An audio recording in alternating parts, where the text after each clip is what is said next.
Ladies and gentlemen, esteemed listeners, draw near as I, your humble narrator, unfold the extraordinary saga of Sinbad, the sailor, a merchant of Baghdad whose unquenchable thirst for adventure propelled him. He crossed vast oceans, and into the heart of peril during the illustrious reign of Caliph Harun al-Rashid. Sinbad, born to fortune, squandered his inheritance in youthful folly, only to rebuild his life through 7 legendary voyages fraught with wonders and woes. His tale is one of resilience, where the caprices of fate tested a man's spirit, rewarding boldness with riches and hard-won wisdom. Hear now the essence of his journeys, distilled for your ears in these fleeting moments. In his first voyage, Sinbad set sail from Balsora with fellow merchants, trading goods across the seas. A deceptive calm made them to anchor upon what seemed a verdant isle, but it was the back of a slumbering whale. As fires were lit, the beast stirred in dove, casting Sinbad adrift on a plank. He washed ashore on a true island, where the king's grooms discovered him amid grazing horses.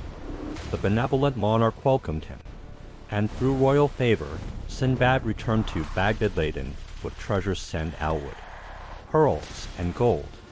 Yet the ocean's allure proved too strong to resist. Driven by restlessness, Sinbad embarked on his second quest, only to be stranded alone on a deserted shore after napping beneath swaying palms.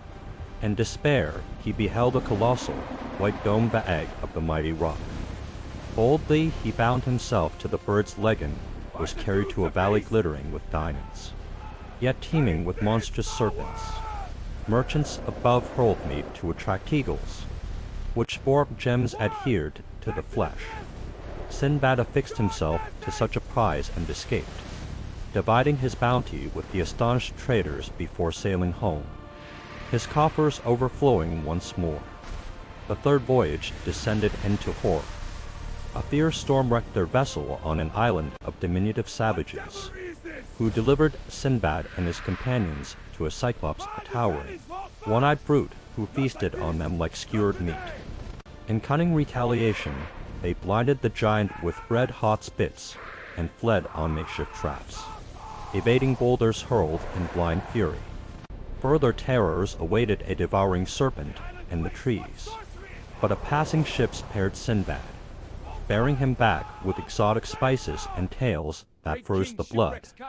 Undeterred, the fourth expedition led to shores inhabited by cannibals who ensnared victims with mind-numbing herbs, fattening them for the slaughter. Sinbad abstained, growing gaunt and slipping away to a refined kingdom. There he wed a noble lady, but a macabre tradition demanded the living be buried with the deceased. When his wife succumbed, Sinbad was interred in a cavern of Belkai and jewels. Enduring starvation, he followed a beast's tunnel to daylight, emerging with pilfered gems to hail a vessel and vow eternal anchorage, though such promises oft and dissolve like sea foam. On the fifth sail, folly revisited the rock's domain. Companions shattered its sag, provoking the birds to bombard their ship with rocks. Cast ashore, Sinbad shouldered an ancient fiend known as the Old Man of the Sea, who clamped upon him like a vice, demanding servitude. Through guile, Sinbad fermented wine to intoxicate the creature, then crushed its skull and fled, aligning with coconut merchants. He returned prosperous, his resolve seemingly unbroken. The sixth voyage hurled them against unyielding cliffs of adamant, where companions perished in a cavern of jewels.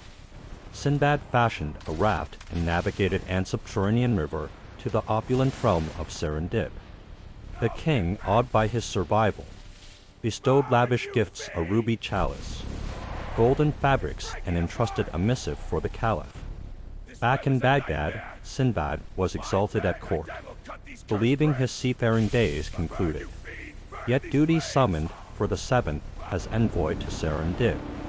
Pirates captured the ship, enslaving Sinbad to hunt elephants for ivory.